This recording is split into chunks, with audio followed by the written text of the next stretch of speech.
लीजिए सुनिए मुंशी प्रेमचंद के लिखे उपन्यास कायाकल्प के 5वें भाग को मेरी यानी समीर गोस्वामी की आवाज में।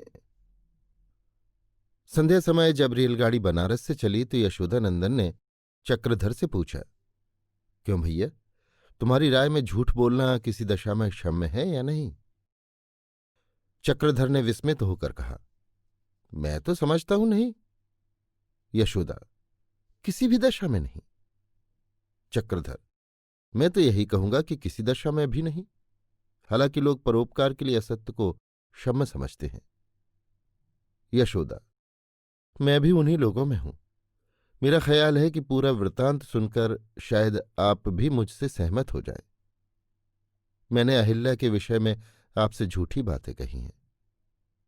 वो वास्तव में मेरी लड़की नहीं है। उसके माता पिता का हमें कुछ भी पता नहीं। चक्रधर ने बड़ी बड़ी आंखें करके कहा, तो फिर आपके यहां कैसे आई? यशोदा, विचित्र कथा है। 15 वर्ष हुए एक बार सूर्य ग्रहण लगा था। मैं उन दिनों कॉलेज में था। हमारी एक सेवा समिति थी। हम लोग उसी स्नान के अवसर पर यात्रियों की सेवा करने प्रयाग आए थे। तुम तो उस वक्त बहुत छोटे से रहे होगे। इतना बड़ा मेला फिर नहीं लगा। वहीं हमें ये लड़की एक नाली में पड़ी रोते मिली। न जाने उसके माँ बाप नदी में डूब गए या भीड़ में कुचल गए। बहुत खोज की पर उनका पता न लगा। विवश होकर उसे साथ लेते गए। 4-5 वर्ष तक तो उसे अनाथालय में रखा, लेकिन जब कार्यकर्ताओं की फूट के कारण अनाथालय बंद हो गया तो अपने घर में ही उसका पालन पोषण करने लगा। जन्म से न हो पर संस्कारों से वो हमारी लड़की है। उसके कुलीन होने में भी संदेह नहीं। उसका शील स्वभाव और चातुर्य देखकर अच्छे अच्छे घरों की स्त्रियां चकित रह जाती हैं। मैं इधर 1 साल से उसके लिए योग्य वर की तलाश में था।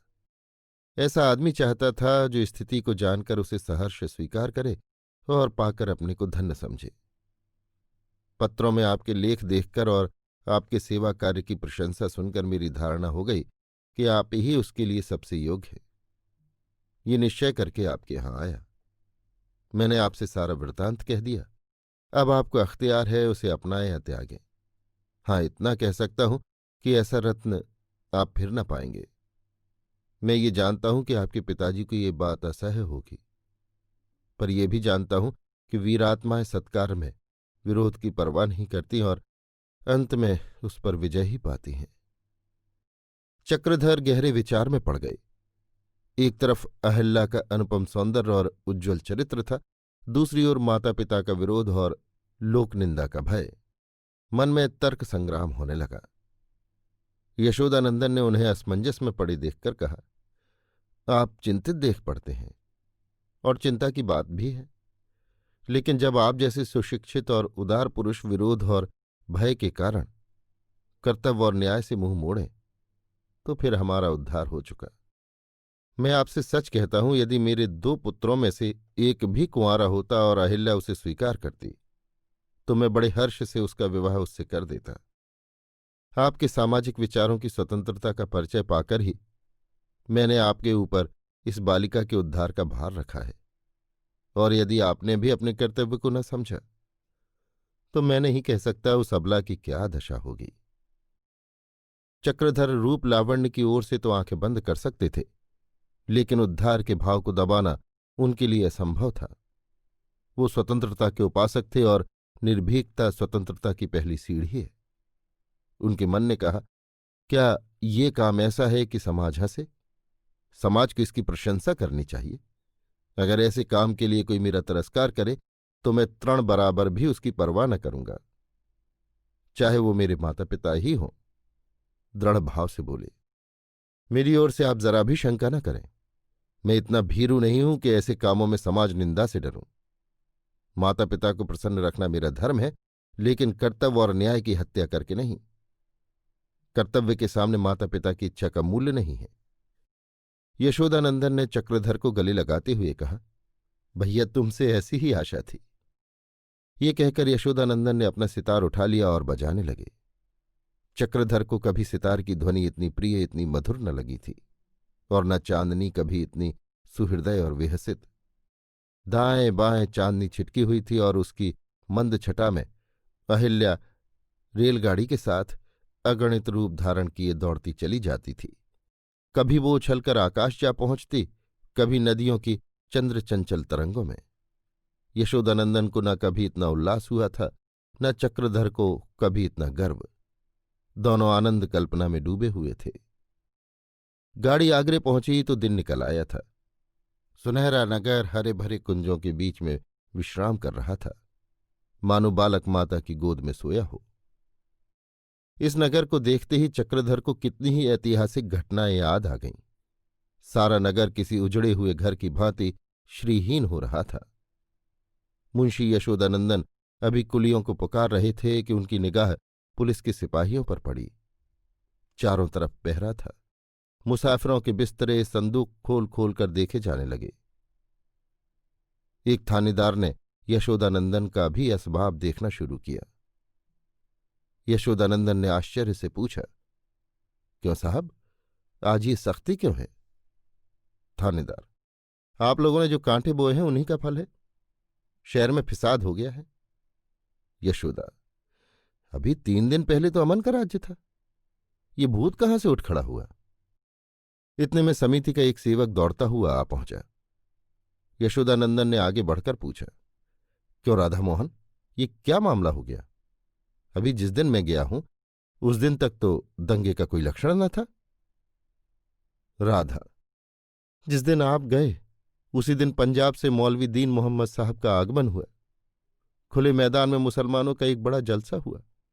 उसमें मौलाना साहब ने ना जाने क्या जहर उगला कि तभी से मुसलमानों को कुर्बानी की धुन सवार है। इधर हिंदुओं को भी ये जिद है कि चाहे खून की नदी बह जाए पर कुर्बानी न होने पाएगी। दोनों तरफ से तैयारियां हो रही हैं। हम लोग तो समझाकर हार गए। यशोदानंदन ने पूछा, ख्वाजा महमूद कुछ न बोले? राधा, वही तो उस जलसे के प्रधान थे। यशोदानंदन आंखें फाड़कर बोले, ख्वाजा महमूद? राधा, जी हां, ख्वाजा महमूद। आप उन्हें फरिश्ता समझे, असल में वे रंगे सियार हैं। हम लोग हमेशा से कहते आए हैं कि इनसे होशियार रहिए, लेकिन आपको न जाने क्यों उन पर इतना विश्वास था। यशोदानंदन ने आत्मग्लानि से पीड़ित होकर कहा, जिस आदमी को आज 25 वर्षों से देखता आया हूं, जिसके साथ कॉलेज में पढ़ा, जो इसी समिति का किसी जमाने में मेंबर था, उस पर क्यों कर विश्वास न करता? दुनिया कुछ कहे, पर मुझे ख्वाजा महमूद पर कभी शक न होगा। राधा, आपको अख्तियार है कि उन्हें देवता समझें, मगर अभी अभी आप देखेंगे कि वो कितनी मुस्तैदी से कुर्बानी की तैयारियां कर रहे हैं। उन्होंने देहातों से लठैत बुलाए हैं, उन्हीं ने गोएं मोल ली हैं और उन्हीं के द्वार पर कुर्बानी होने जा रही है।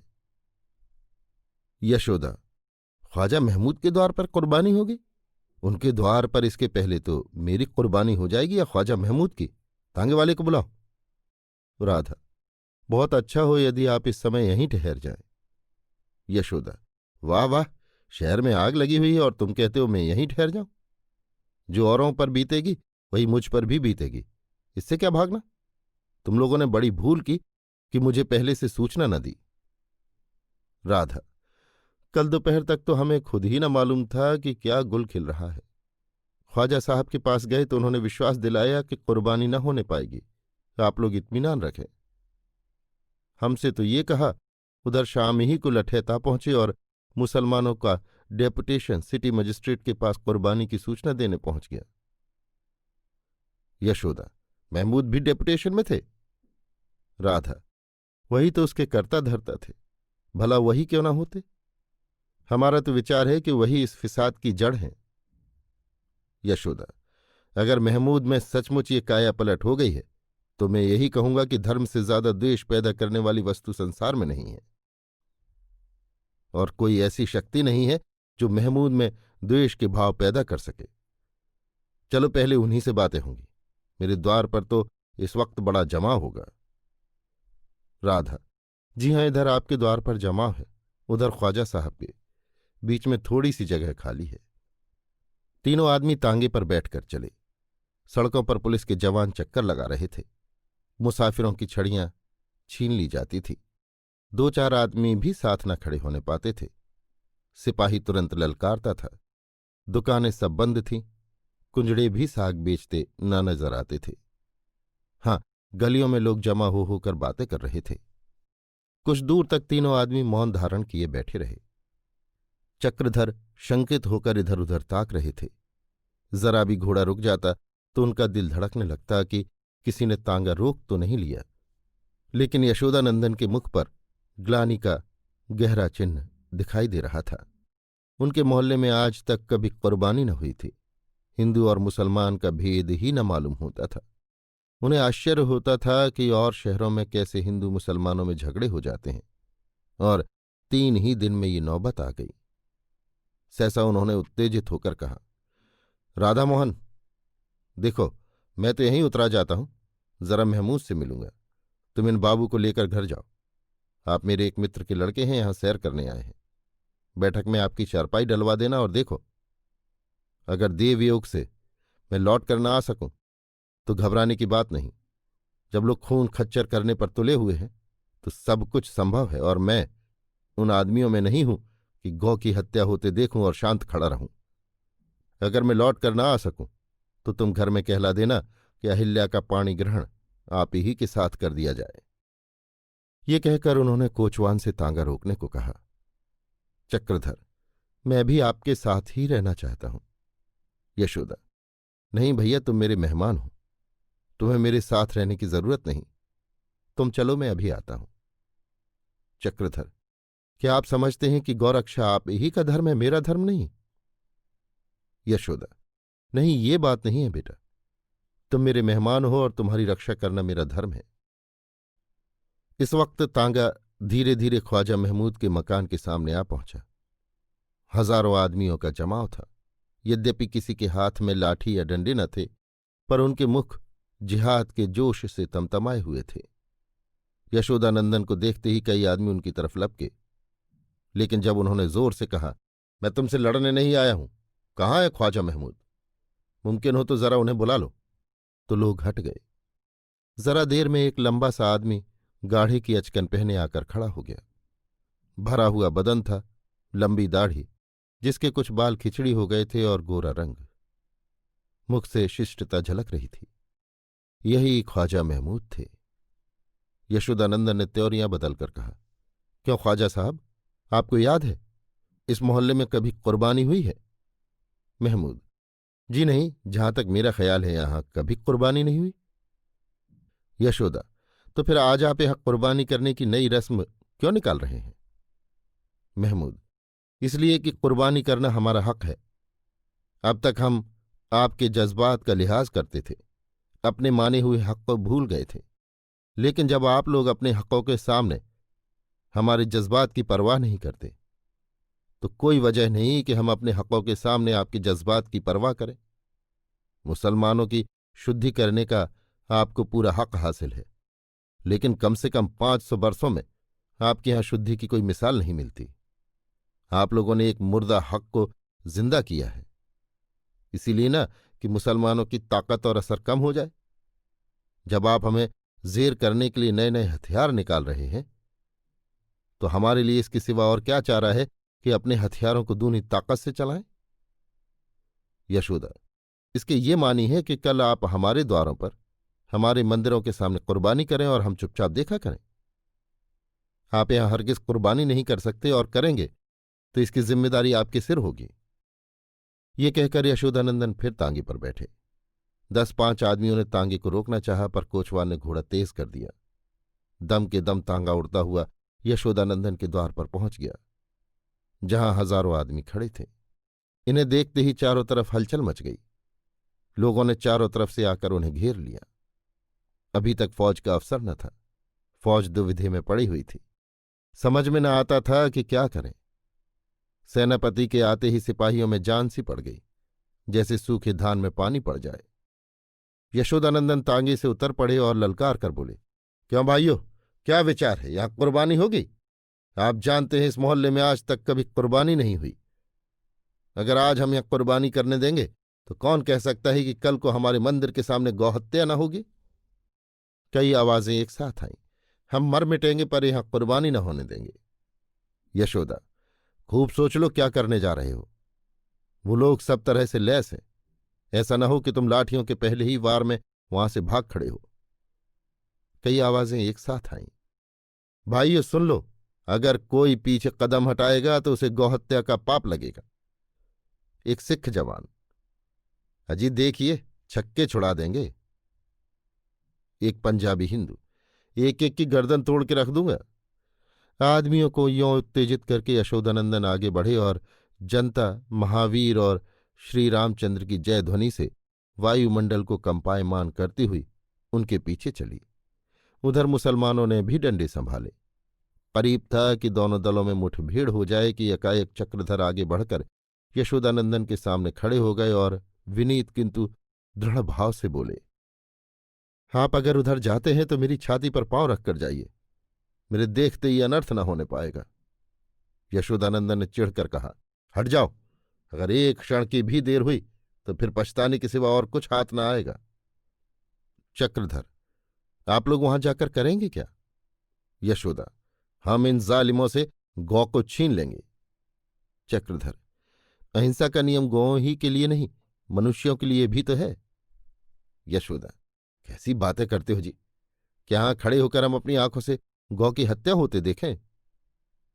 चक्रधर, अगर आप एक बार दिल थाम कर देख लेंगे तो यकीन है कि फिर आपको कभी ये दृश्य न देखना पड़े। यशोदा, हम इतने उदार नहीं हैं। चक्रधर, ऐसे अवसर पर भी? यशोदा, हम महान से महान उद्देश्य के लिए भी ये मूल्य नहीं दे सकते। इन दामों स्वर्ग भी महंगा है। चक्रधर, मित्रों जरा विचार से काम लो। कई आवाजें आईं। विचार से काम लेना कायरों का काम है। एक सिख जवान, जब डंडे से काम लेने का मौका आए तो विचार को बंद करके रख देना चाहिए। चक्रधर, तो फिर जाइए, लेकिन उस गौ को बचाने के लिए आपको अपने एक भाई का खून करना पड़ेगा। सहसा एक पत्थर किसी तरफ से आकर चक्रधर के सिर में लगा। खून की धारा बह निकली, लेकिन चक्रधर अपनी जगह से हिले नहीं। सिर थाम कर बोले, अगर मेरे रक्त से आपकी क्रोधाग्नि शांत होती हो तो ये मेरे लिए सौभाग्य की बात है। अगर मेरा खून और कई जानों की रक्षा कर सके तो इससे उत्तम कौन सी मृत्यु होगी। फिर दूसरा पत्थर आया, पर अब की चक्रधर को चोट न लगी। पत्थर कानों के पास से निकल गया। यशोदानंदन गरज कर बोले, ये कौन पत्थर फेंक रहा है? सामने क्यों नहीं आता? क्या वो समझता है कि उसी ने गौरक्षा का ठीका ले लिया है? अगर वो बड़ा वीर है तो क्यों नहीं चंद कदम आगे आकर अपनी वीरता दिखाता? पीछे खड़ा पत्थर क्यों फेंकता है? एक आवाज, धर्मद्रोहियों को मारना अधर्म नहीं है। यशोदानंदन, जिसे तुम धर्म का द्रोही समझते हो वो तुमसे कहीं सच्चा हिंदू है। एक आवाज, सच्चे हिंदू वही तो होते हैं जो मौके पर बगले झांकने लगें और शहर छोड़कर 2-4 दिन के लिए खिसक जाएं। कई आदमी, ये कौन मंत्री पर आक्षेप कर रहा है? कोई उसकी जबान पकड़कर क्यों नहीं खींच लेता? यशोदानंदन, आप लोग सुन रहे हैं मुझ पर कैसे कैसे दोष लगाए जा रहे हैं। मैं सच्चा हिंदू नहीं हूं। मैं मौका पड़ने पर बगले झांकता हूं और जान बचाने के लिए शहर से भाग जाता हूं।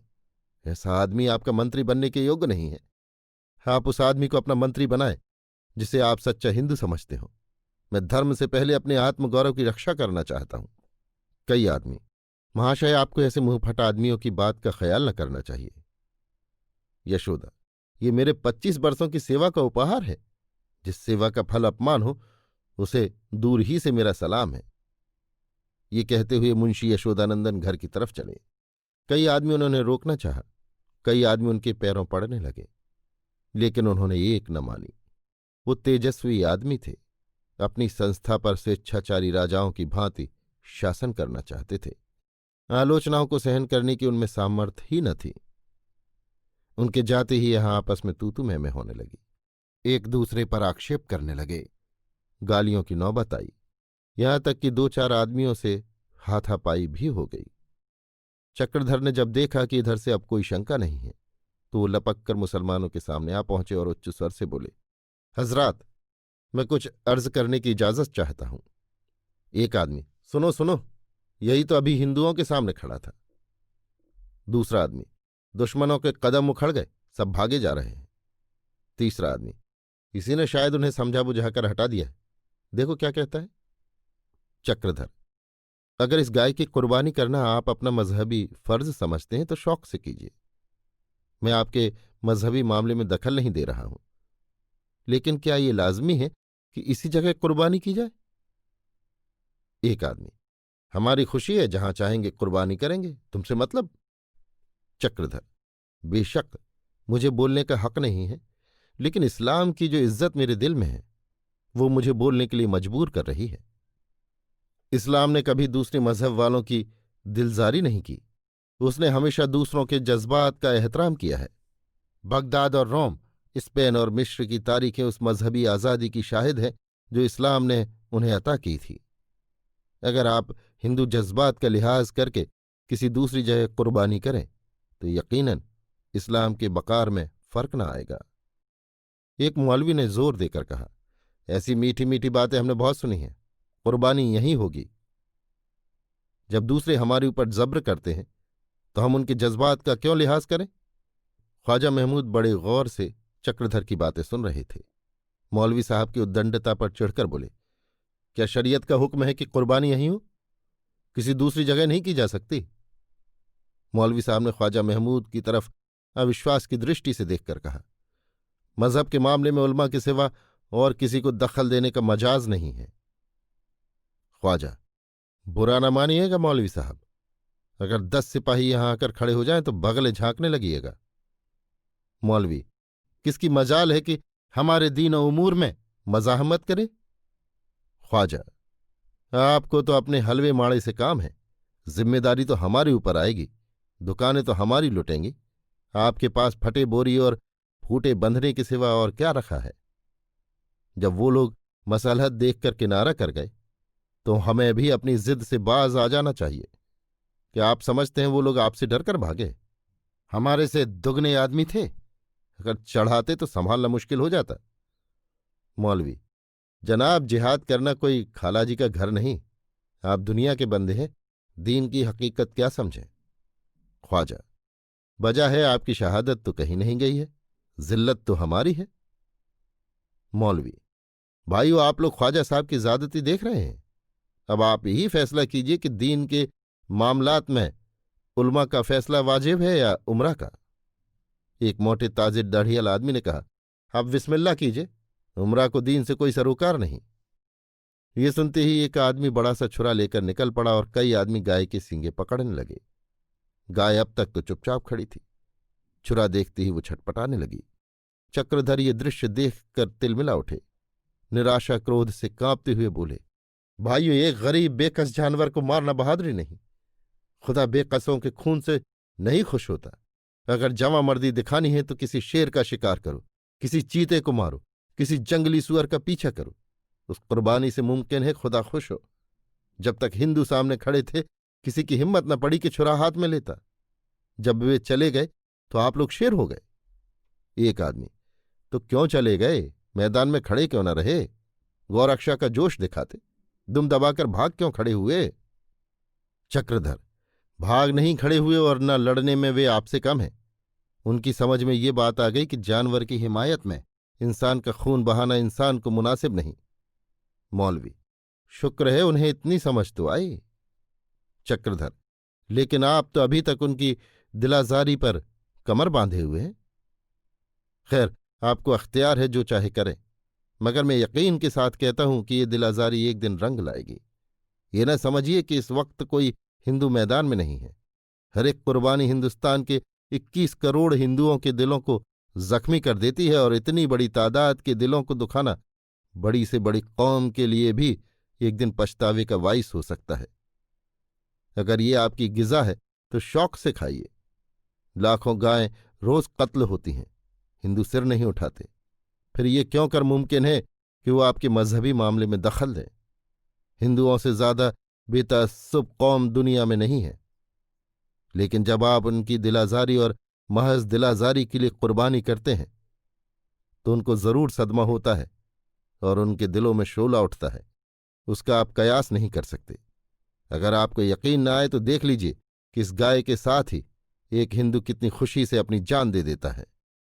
ये कहते हुए चक्रधर ने तेजी से लपक कर गाय की गर्दन पकड़ ली और बोले, आज आपको इस गौ के साथ एक इंसान की भी कुर्बानी करनी पड़ेगी। सभी आदमी चकित हो होकर चक्रधर की ओर ताकने लगे। मौलवी साहब ने क्रोध से उन्मत्त होकर कहा, कलाम पाक की कसम, हट जाओ वरना गजब हो जाएगा। चक्रधर, हो जाने दीजिए, खुदा की यही मर्जी है कि आज गाय के साथ मेरी कुर्बानी भी हो। ख्वाजा महमूद, क्यों भाई, तुम्हारा घर कहाँ है? चक्रधर, परदेशी मुसाफिर हूं। ख्वाजा, कसम खुदा की, तुम जैसा दिलेर आदमी नहीं देखा। नाम के लिए तो गाय को माता कहने वाले बहुत हैं, पर ऐसे विरले ही देखे जो गौ के पीछे जान लड़ा दे। तुम कलमा क्यों नहीं पढ़ लेते? चक्रधर, मैं एक खुदा का कायल हूं, वही सारे जहान का खालिक और मालिक है, फिर और किस पर ईमान लाऊं? ख्वाजा, वल्लाह, तब तो तुम सच्चे मुसलमान हो, हमारे हजरत को अल्लाह ताला का रसूल मानते हो। चक्रधर, बेशक मानता हूं, उनकी इज्जत करता हूं और उनकी तौहीद का कायल हूं। ख्वाजा, हमारे साथ खाने पीने से परहेज तो नहीं करते? चक्रधर, जरूर करता हूं, उसी तरह जैसे किसी ब्राह्मण के साथ खाने से परहेज करता हूं, अगर वो पाक साफ न हो। ख्वाजा, काश तुम जैसे समझदार तुम्हारे और भाई भी होते, मगर यहां तो लोग हमें मलिच्छ कहते हैं, यहां तक कि हमें कुत्तों से भी नाजिस समझते हैं। उनकी थालियों में कुत्ते खाते हैं, पर मुसलमान उनके गिलास में पानी नहीं पी सकता। वल्लाह, आपसे मिलकर दिल खुश हो गया। अब कुछ कुछ उम्मीद हो रही है कि शायद दोनों कौमों में इत्तेफाक हो जाए। अब आप जाइए, मैं आपको यकीन दिलाता हूं कि कुर्बानी न होगी। चक्रधर, और साहबों से तो पूछिए। कई आवाजें, होती तो जरूर, लेकिन अब ना होगी। आप वाकई दिलेर आदमी हैं। ख्वाजा, आप यहां कहाँ ठहरे हुए हैं? मैं आपसे मिलूंगा। चक्रधर, आप क्यों तकलीफ उठाएंगे, मैं खुद हाजिर होऊंगा। ख्वाजा महमूद ने चक्रधर को गले लगाकर रुखसत किया। इधर उसी वक्त गाय की पगहिया खोल दी गई, वो जान लेकर भागी। और लोग भी इस नौजवान की हिम्मत और जवामर्दी की तारीफ करते हुए चले। चक्रधर को आते देखकर यशोदानंदन अपने कमरे से निकल आए और उन्हें छाती से लगाते हुए बोले, भैया, आज तुम्हारा धैर्य और साहस देखकर दंग रह गया। तुम्हें देखकर मुझे अपने ऊपर लज्जा आ रही है। तुमने आज हमारी लाज रख ली। अगर यहां कुर्बानी हो जाती तो हम मुंह दिखाने लायक न रहते। एक बूढ़ा, आज तुमने वो काम कर दिखाया जो सैकड़ों आदमियों के रक्तपात से भी न होता। चक्रधर, मैंने कुछ भी नहीं किया, ये उन लोगों की शराफत थी कि मेरी अनुनय विनय सुन ली। यशोदा, अरे भाई, रोने का भी तो ढंग होता है। अनुनय विनय हमने भी सैकड़ों ही बार की, लेकिन हर दफे गुत्थी और उलझती ही गई। आइए, आपके घाव की मरहम पट्टी तो हो जाए। चक्रधर को कमरे में बिठाकर यशोदानंदन ने घर में जाकर अपनी स्त्री वागीश्वरी से कहा, आज मेरे एक दोस्त की दावत करनी होगी, भोजन खूब दिल लगाकर बनाना। अहिल्या, आज तुम्हारी पाक परीक्षा होगी। अहिल्या, ये कौन आदमी था दादा जिसने मुसलमानों के हाथों से गौ की रक्षा की? यशोदा, यही तो मेरे दोस्त हैं जिनकी दावत करने को कह रहा हूं। बेचारे रास्ते में मिल गए, यहां सैर करने आए हैं, मंसूरी जाएंगे। अहिल्या बागेश्वरी से, अम्मा, जरा उन्हें अंदर बुला लेना तो दर्शन करेंगे। दादा, मैं एक कोठे पर बैठी सब तमाशा देख रही थी। जब हिंदुओं ने उन पर पत्थर फेंकना शुरू किया तो ऐसा क्रोध आता था कि वहीं से फटकारूं। बेचारे के सिर से खून निकलने लगा, लेकिन जरा भी न बोले। जब वो मुसलमानों के सामने आकर खड़े हुए तो मेरा कलेजा धड़कने लगा कि कहीं सबके सब उन पर टूट न पड़े। बड़े ही साहसी आदमी मालूम होते हैं। सिर में बहुत चोट आई है क्या? यशोदा, हाँ, खून जम गया है, लेकिन उन्हें इसकी कुछ परवाह ही नहीं। डॉक्टर को बुला रहा हूं। बागेश्वरी, खा पी चुके तो जरा देर के लिए यहीं भेज देना, मेरे लड़कों की जोड़ी तो है। यशोदा, अच्छी बात है, जरा सफाई कर लेना। पड़ोस में एक डॉक्टर रहते थे। यशोदानंदन ने उन्हें बुलाकर घाव पर पट्टी बंधवा दी। फिर कुछ देर तक बातें होती रहीं। धीरे धीरे सारा मोहल्ला जमा हो गया। कई श्रद्धालु जनों ने तो चक्रधर के चरण छुए। आखिर भोजन का समय आया। जब लोग खाने बैठे तो यशोदानंदन ने कहा, भाई, बाबूजी से जो कुछ कहना हो कह लो, फिर मुझसे शिकायत न करना कि तुम उन्हें नहीं लाए। बाबूजी, इस घर की और मोहल्ले की कई स्त्रियों की इच्छा है कि आपके दर्शन करें। आपको कोई आपत्ति तो नहीं है? बागेश्वरी, हाँ बेटा, जरा देर के लिए चले आना, नहीं तो अपने घर जाके कहोगे ना कि मैंने जिन लोगों के लिए जान लड़ा दी उन्हीं ने बात भी न पूछी। चक्रधर ने शर्माते हुए कहा, आप लोगों ने मेरी जो खातिर की वो कभी नहीं भूल सकता। उसके लिए मैं सदैव आपका एहसान मानता रहूंगा। जो ही लोग चौके से उठे, अहल्या ने कमरे की सफाई करनी शुरू की। दीवार की तस्वीरें साफ की, फर्श फिर से झाड़कर बिछाया, एक छोटी सी मेज पर फूलों का गिलास रख दिया, एक कोने में अगरबत्ती जलाकर रख दी, पान बनाकर तश्तरी में रखे। इन कामों से फुर्सत पाकर उसने एकांत में बैठकर फूलों की एक माला गूंथनी शुरू की। मन में सोचती थी, न जाने कौन है, स्वभाव कितना सरल है, लजाने में तो औरतों से भी बढ़े हुए हैं। खाना खा चुके पर सिर न उठाया, देखने में ब्राह्मण मालूम होते हैं। चेहरा देखकर तो कोई नहीं कह सकता कि ये इतने साहसी होंगे। सहसा बागेश्वरी ने आकर कहा, बेटी, दोनों आदमी आ रहे हैं, जरा साड़ी तो बदल लो। अहल्या ऊँ करके रह गई। हाँ, उसकी छाती में धड़कन होने लगी। एक क्षण में यशोदानंदन जी चक्रधर को लिए हुए कमरे में आए। वागीश्वरी और अहिल्या दोनों खड़ी हो गईं। यशोदानंदन ने चक्रधर को कालीन पर बैठा दिया और खुद बाहर चले गए। वागीश्वरी पंखा झलने लगी, लेकिन अहल्या मूर्ति की भांति खड़ी रही। चक्रधर ने उड़ती हुई निगाह से अहल्या को देखा। ऐसा मालूम हुआ मानो कोमल स्निग्ध सुगंधमय प्रकाश की एक लहर सी आंखों में समा गई। वागीश्वरी ने मिठाई की तश्तरी सामने रखते हुए कहा, कुछ जलपान कर लो भैया, तुमने कुछ खाना भी तो न खाया। तुम जैसे वीरों को तो सवा सेर से कम न खाना चाहिए। धन्य है वो माता जिसने ऐसे बालक को जन्म दिया। अहल्या, जरा गिलास में पानी तो ला। भैया, जब तुम मुसलमानों के सामने अकेले खड़े थे तो ये ईश्वर से तुम्हारी कुशल मना रही थी, जाने कितनी मनौतियां कर डाली। कहाँ है वो माला जो तूने गूंथी थी? अब पहनाती क्यों नहीं? अहल्या ने लजाते हुए कांपते हाथों से माला चक्रधर के गले में डाल दी और आहिस्ता से बोली, क्या सिर में ज्यादा चोट आई? चक्रधर, नहीं तो बाबूजी ने खामोखां पट्टी बंधवा दी। वागीश्वरी, जब तुम्हें चोट लगी है तो इसे इतना क्रोध आया था कि उस आदमी को पा जाती तो मुंह नोच लेती। क्या काम करते हो बेटा? चक्रधर, अभी तो कुछ नहीं करता, पड़े पड़े खाया करता हूं, मगर जल्द ही कुछ न कुछ करना ही पड़ेगा। धन से तो मुझे बहुत प्रेम नहीं है, और धन मिल भी जाए तो मुझे उसको भोगने के लिए दूसरों की मदद लेना पड़े। हाँ, इतना अवश्य चाहता हूं कि किसी का आश्रित होकर न रहना पड़े। वागीश्वरी, कोई सरकारी नौकरी नहीं मिलती क्या? चक्रधर, नौकरी करने की तो मेरी इच्छा ही नहीं है। मैंने पक्का निश्चय कर लिया है कि नौकरी न करूंगा। ना मुझे खाने का शौक है, न पहनने का, न ठाट बाट का। मेरा निर्वाह बहुत थोड़े में हो सकता है। वागीश्वरी, और जब विवाह हो जाएगा तब क्या करोगे? चक्रधर, उस वक्त सिर पर जो आएगी देखी जाएगी, अभी से क्यों उसकी चिंता करूं? वागीश्वरी, जलपान तो कर लो, या मिठाई भी नहीं खाते? चक्रधर मिठाइयां खाने लगे। इतने में मेहरी ने आकर कहा, बड़ी बहू जी, मेरे लाला को रात से खांसी आ रही है, तिल भर भी नहीं रुकती, कोई दवाई दे दो। वागीश्वरी दवा देने चली गई। अहिल्या अकेली रह गई तो चक्रधर ने उसकी ओर देखकर कहा, आपको मेरे कारण बड़ा कष्ट हुआ, मैं तो इस उपहार के योग्य न था। अहिल्या, ये उपहार नहीं, भक्त की भेंट है। चक्रधर, मेरा परम सौभाग्य है कि बैठे बिठाए इस पद को पहुंच गया। अहिल्या, आपने आज इस शहर के हिंदू मात्र की लाज रख ली, क्या और पानी दूं? चक्रधर तृप्त हो गया। आज मालूम हुआ कि जल में कितना स्वाद है, शायद अमृत में भी वो स्वाद न होगा। वागीश्वरी ने आकर मुस्कुराते हुए कहा, भैया, तुमने तो आधी मिठाइयां भी नहीं खाई, क्या ऐसे देखकर भूख प्यास बंद हो गई?